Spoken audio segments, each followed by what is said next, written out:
नमस्कार दोस्तों, welcome back. आप देख रहे हैं coffee with Sumi Jain and Ravinder Pancholi ji. आज मुद्दा गंभीर है। गंभीर इसलिए बोल रहा हूँ क्योंकि हम दोनों ने पिछले कई महीनों से कई चीज़ों का उजागर किया आपको कि कैसे सोशल मीडिया पर झूठ फैलाया जाता है, व्यूज़ के चक्कर में भी और लोगों को भ्रमित करने के लिए भी। वो हमने जो इलेक्शंस का टाइम था तब भी देखा और अभी भी इलेक्शंस के बाद भी हम देखते जा रहे हैं कि ये हटे नहीं।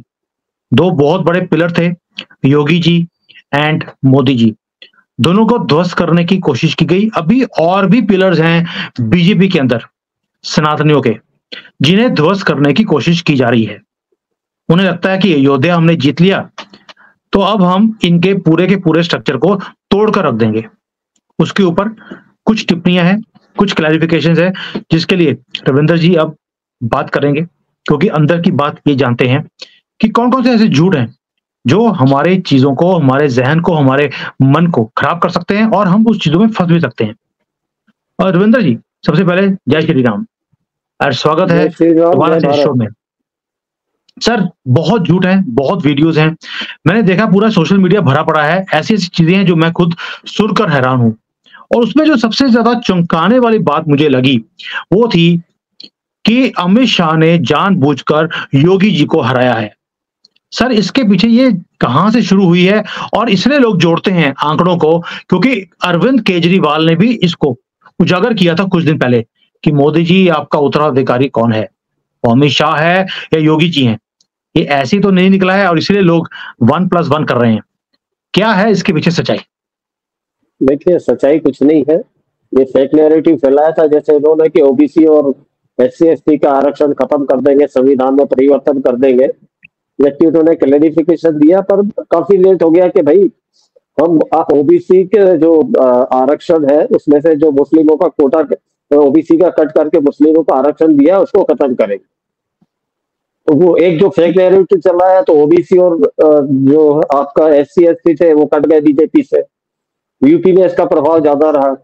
दूसरा, आज लखनऊ में आपने शायद नहीं देखा होगा, इन्होंने वो 1 लाख रुपया मिलेगा टकाटक टकाटक खटाखट खटाखट जो करा, वो नैरेटिव चला। तो आज कांग्रेस के दफ्तर के बाहर लखनऊ में सब बुर्का वाले महिलाओं की लाइन लगी हुई थी कि साहब वो 1 लाख रुपए वाला कार्ड और रजिस्ट्रेशन करवाओ।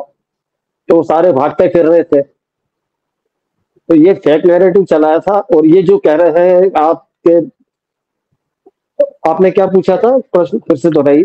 कि अमित शाह ने जानबूझकर योगी जी को हराया है।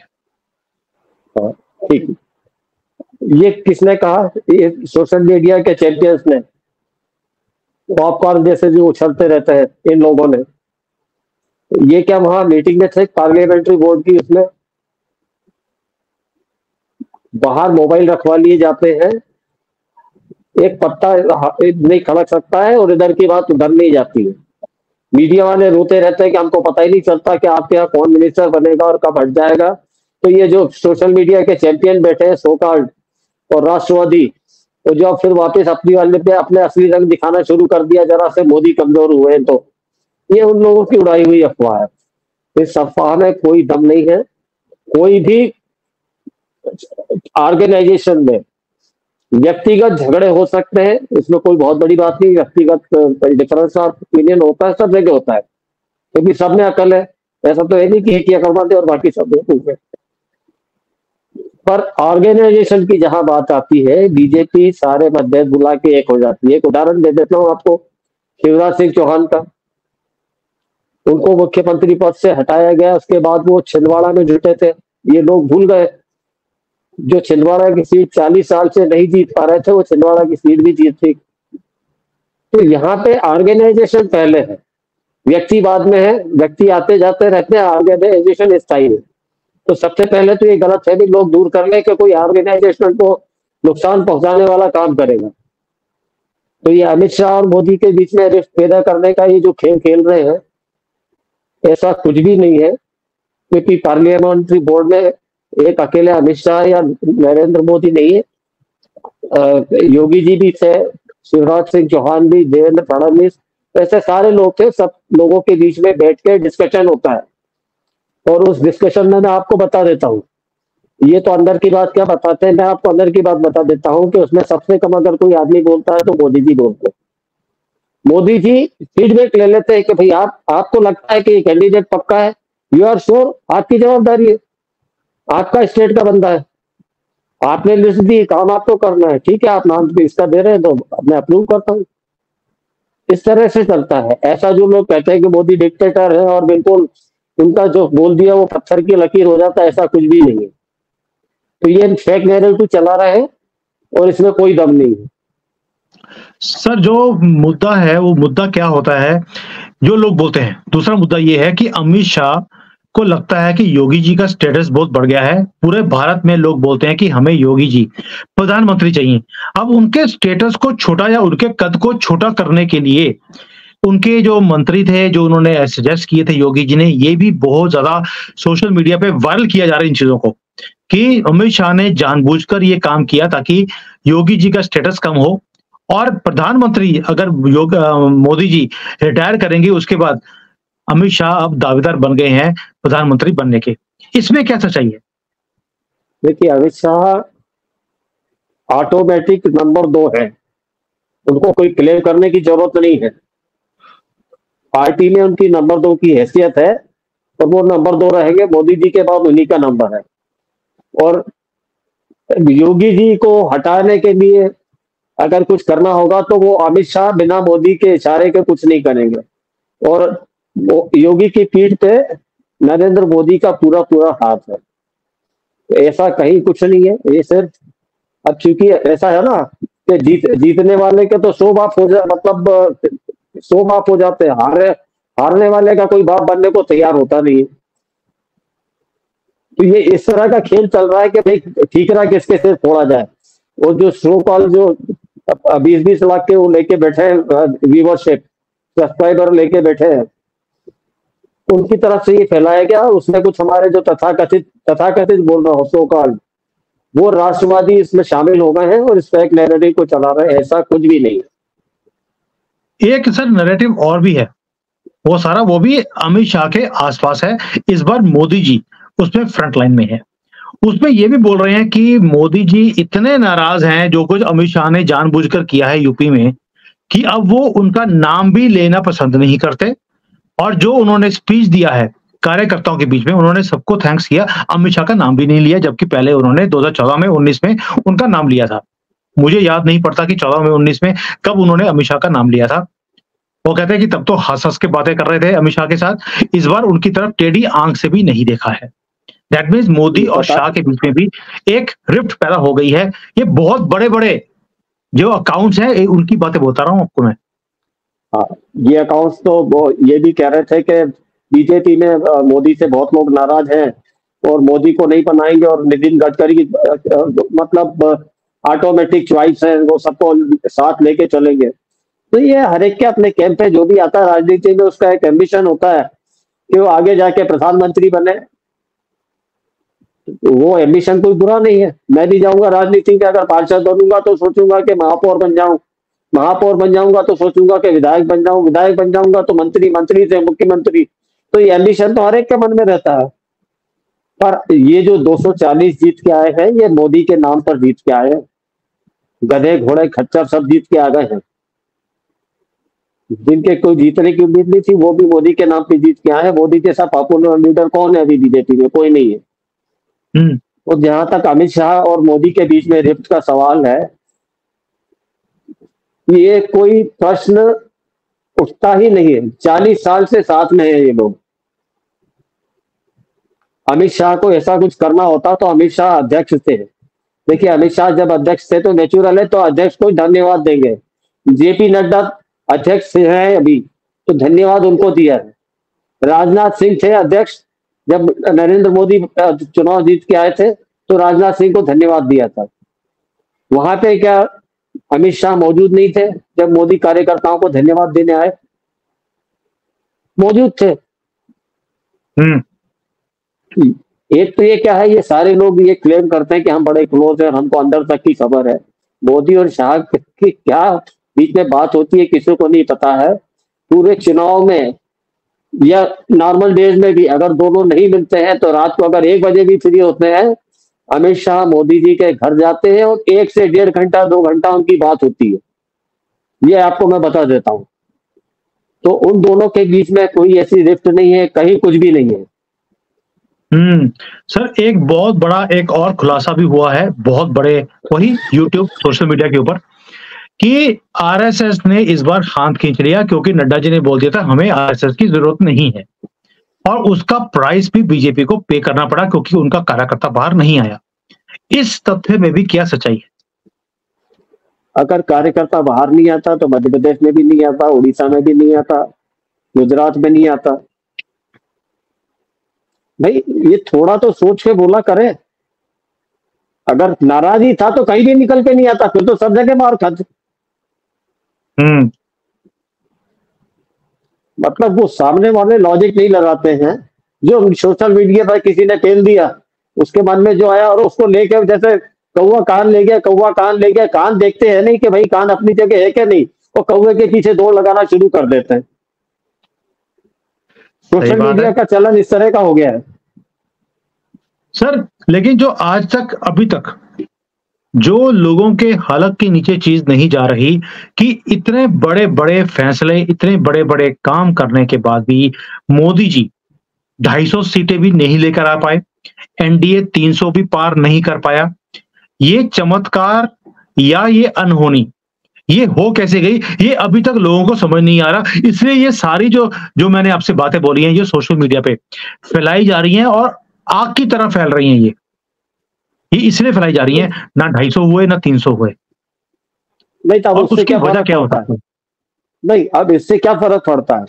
चुनाव हो गए, अब इन सब बातों का कोई असर होता हो तो बता दें आप। चंद्रबाबू नायडू ने खुल के कह दिया है कि हम एनडीए के साथ है और एनडीए के साथ ही रहेंगे। जेडीयू ने कह दिया है कि हमको कांग्रेस ने धोखा दिया है तो उसके साथ जाने का सवाल ही नहीं उठता है, हम एनडीए में ही रहेंगे। अब एक गणित और मैं समझा देता हूं आपको। लोग जो बातें कर रहे हैं कि इधर चले जाएंगे उधर चले जाएंगे, आज की डेट में अकेले बीजेपी के पास 240 सीटें हैं जो पूरा इंडी अलायंस के पास भी नहीं है। एक अकेली पार्टी के पास 240 सीटें हैं, उसको कितनी सीटें चाहिए? 32 सीटें। और अभी तो कितने निर्दलीय बाकी हैं सर? वो तो 15-16 है, वो तो दोनों तरफ बिकने को तैयार हो जाएंगे। ऐसा नहीं है कि वो कांग्रेस की तरफ नहीं जा सकते। नहीं तो कांग्रेस की सरकार बनने की कितनी संभावना है? आप इतने दिनों से कवर कर रहे हैं, बता दे कितनी संभावना है? क्या राष्ट्रपति हमारे यहाँ जो संविधान में जो है कि जो सबसे बड़ी पार्टी होती है उसको इनवाइट किया जाता है। सबसे बड़ी पार्टी कौन है? बीजेपी है। एक बार शपथ ले ली, कुर्सी पे बैठ गए, उसके बाद तो सारे सूत्र अपने हाथ में होते हैं। खेल तो सारा कुर्सी के ऊपर बैठने का है। तो कुर्सी पे बैठने के बाद डोरियां कैसे हिलाना ये मोदी और शाह से बेहतर कौन जानता है? हमने देख लिया। वाईएसआर पार्टी के चीफ जो है जगन रेड्डी, वो भी बाहर से समर्थन करने के लिए तैयार बैठे हैं। 5 उनके पास जीत कर आए हैं। तो ये गणित कोई बहुत बड़ी बात नहीं है। 6-8 महीने इंतजार कर दिए, 272 बीजेपी अपने दम पर कर लेगी। ये जो बैठ के कयास लगा रहे हैं ना, अपना सर धुलेंगे। तो इस बार गलत नहीं होऊंगा मैं, इस बार गलत नहीं होऊंगा।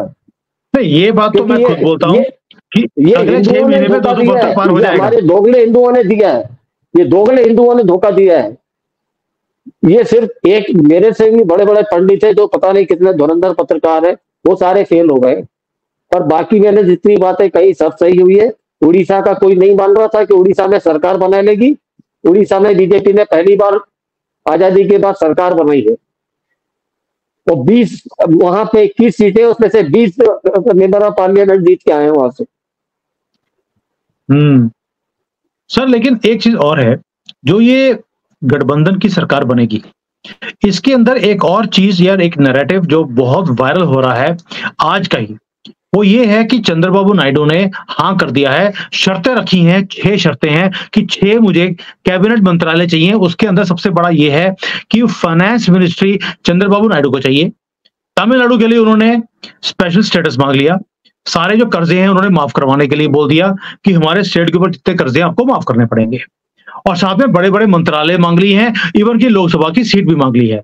अभी नीतीश कुमार की जो डिमांड्स हैं वो सामने नहीं आई हैं। ये इसमें सच्चाई कितनी है? ये क्या चंद्रबाबू नायडू ने कोई प्रेस कॉन्फ्रेंस करी क्या? प्रेस कॉन्फ्रेंस करके बोला कि मेरी ये डिमांड है। सर डिमांड क्या किसके बात कर रहे हैं? सामने अंदर, रखेंगे? सर अंदर की खबरें होती हैं लोगों के पास। अरे कोई अंदर की खबरें नहीं होती है, सारे सूत्र फेल हो चुके हैं। बीजेपी के राज में कोई सूत्र काम नहीं करता है।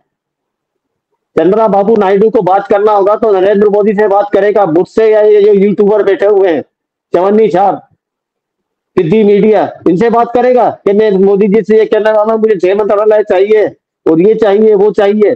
हाँ, ये है कि स्पेशल स्टेटस के लिए वो अलग हुए थे एनडीए से, स्पेशल स्टेटस की मांग वो भी करेंगे और हो सकता है कि नीतीश कुमार भी करें। एक बार मंत्रालय में आके बैठकर हमने कह दिया कि भैया ये आप मंत्रालय आपका, आप आपका काम जानिए, उसमें कोई इंटरफेरेंस नहीं करता। उनको क्या तकलीफ है? बीजेपी के पास पूर्ण बहुमत होते हुए भी उसने अपने छोटे छोटे दलों के लोगों को मंत्री बनाया था कि नहीं बनाया था? साथ में लिया था कि नहीं लिया था? तो कांग्रेस का ऐसा कोई रिकॉर्ड बता दीजिए कि कांग्रेस ने मिली जुली सरकार बनाई हो और अपने सहयोगियों को कोई महत्वपूर्ण मंत्रालय दिए हो।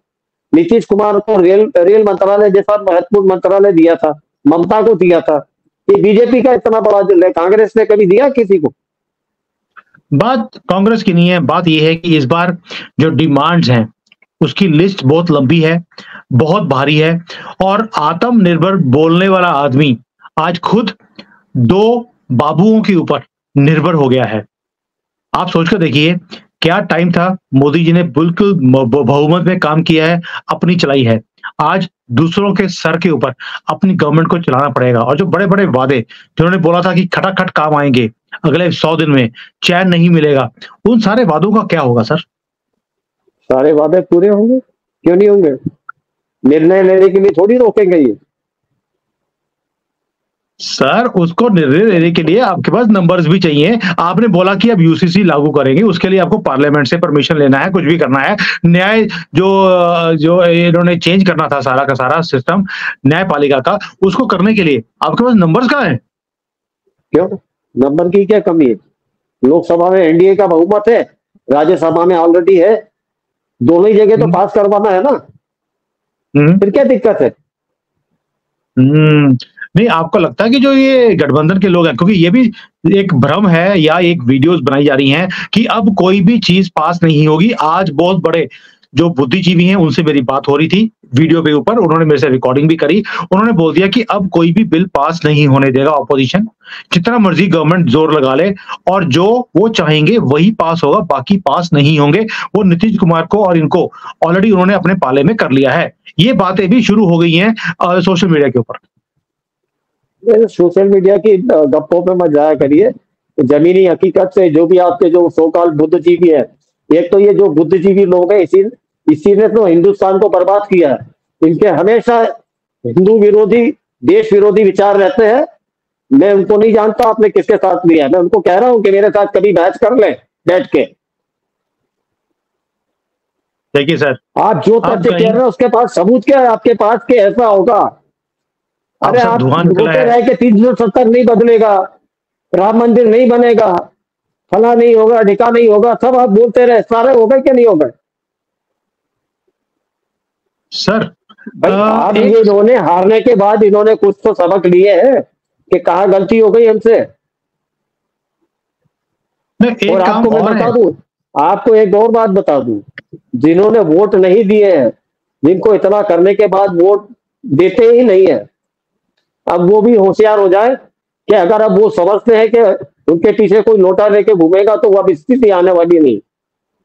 अब वो रियलाइज करेंगे कि हमने बहुत बड़ी गलती करी कि इतना सब मिलने के बाद भी मोदी को वोट नहीं दिया। कांग्रेस के दरवाजे पे भीख मांगने जाएंगे ये लोग कि आपने हमसे वादा किया था 8,500 रुपए का, 1-1 लाख रुपए का, जाके कांग्रेस के यहाँ वो एनडीए फोड़ के आएंगे। जैसे अभी केजरीवाल के यहाँ जा जाके लोग मटके फोड़ रहे हैं, पानी के लिए तरस रहे हैं। ये सारे फेक नैरेटिव के कारण ये लोग जीते हैं। फेक नैरेटिव फिर यही बुद्धिजीवी वर्ग फैलाना चाहता है, जिसकी दुकान बंद हो गई है, जिसको फोकट की दारू मिलना बंद हो गई है और रात को अय्याशी के लिए जो भी इनको भेजा जाता था वो सब बंद हो गया है। सर लेकिन एक चीज है, जो लोग बाकी सोशल मीडिया पे एक और चीज है कि मोदी के हारने का रीजन है मोदी खुद। अब ये क्या बोल रहे हैं वो कि मोदी जी सारी सभाओं में अपना महिमा मंडल करते रहे, लोगों को ये चीज पसंद नहीं आई। जबकि राहुल गांधी ये बोलते रहे मैं आपके लिए क्या करने वाला हूं, मोदी जी ये बोलते रहे मैंने ये किया, मैंने वो किया, मैं ये मैं वो। ये चीजें लोगों को पसंद नहीं आई और हिंदुओं ने बोला नीचे लेके आओ इसको, ये कमबख्त बहुत उछल रहा है।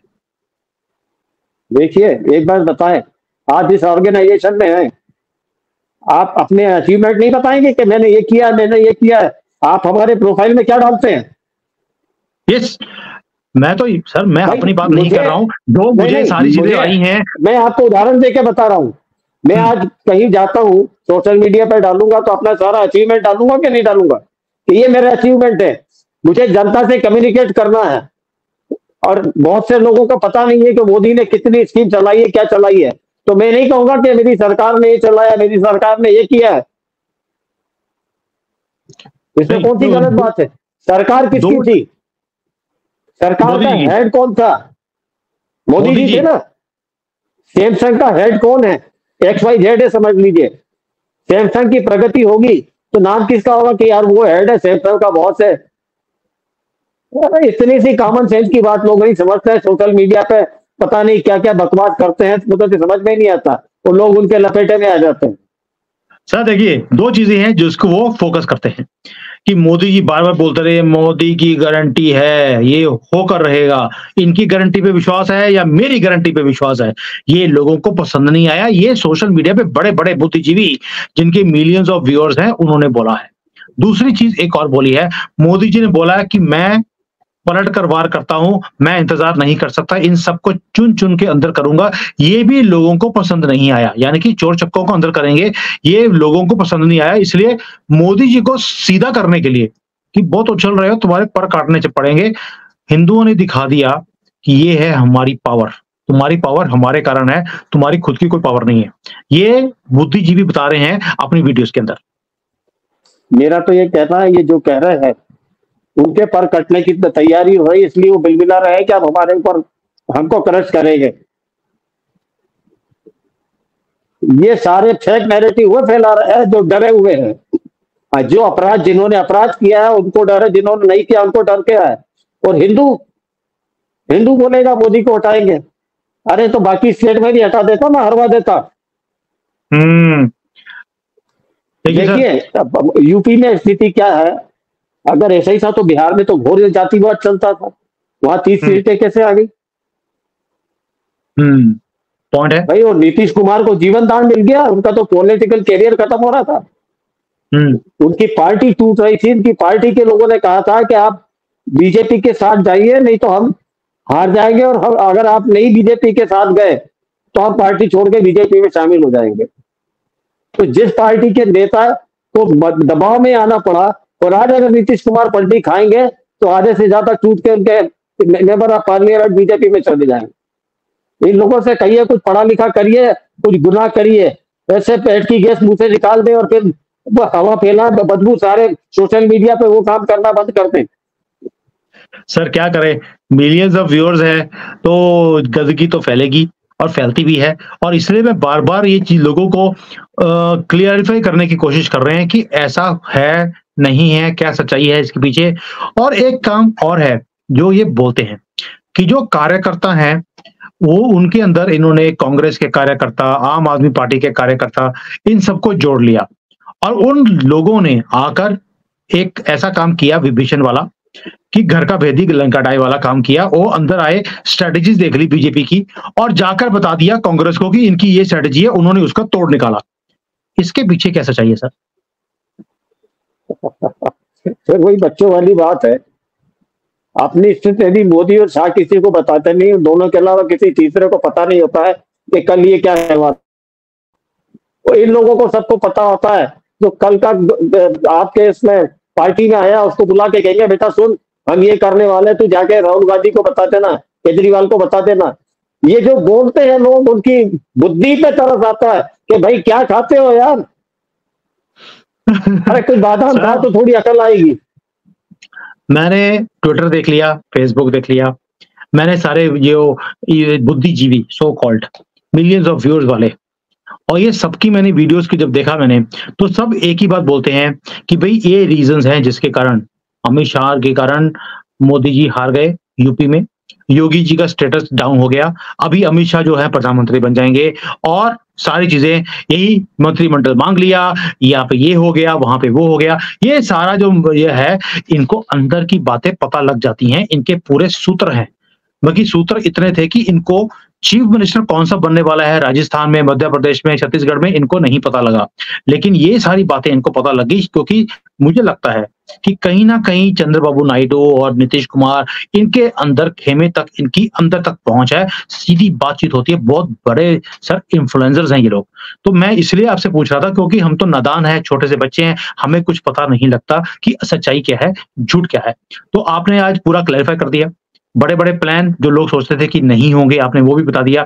ये सारे प्लान इम्प्लीमेंट होंगे। ये मोदी है, ऐसे छोड़ने वाले नहीं हैं और वीक सिचुएशन में तो ये काम करने वाले नहीं हैं, ये मुझे पूर्ण विश्वास है। ऐसे ही मोदी जी को हम फॉलो नहीं करते, कोई रीज़न है। तो सर, आज सारी चीज़ों का क्लैरिफ़िकेशन हो गया। मेरे हाथ में कोई और बहुत ज़्यादा बुद्धिजीवों की चीज़ें आएँगी, मैं आपके सामने प्रस्तुत रखूँगा। आप प्लीज़ उसको भी क्लैरिफ़ाई कर देना क्योंकि मैं बहुत ज़्यादा भ्रमित हो जाता हूँ इन लोगों की बातें सुनकर। आप समझते हैं कि हम तो दूध पीते बच्चे हैं, हमें समझ नहीं आती जल्दी से। तो आप क्लैरिफ़ाई कर देते हैं तो हम भी थोड़ा-सा आराम से रात को चैन की नींद से सो जाते हैं। अगले दिन दोबारा से हमारी जो पीड़ा है वो दोबारा से शुरू हो जाती है इन लोगों के बड़े-बड़े दावे देखकर। तो इसलिए यहीं पर विश्राम देते हैं। जय Hind. Thank you so much for joining and Jai Shri Ram. जय श्री राम, जय Bharat. Hi there. If you liked the video, please don't forget to smash the like button, subscribe to our channel, and activate the bell icon so that you receive all notifications whenever we upload a new video. Thanks for watching.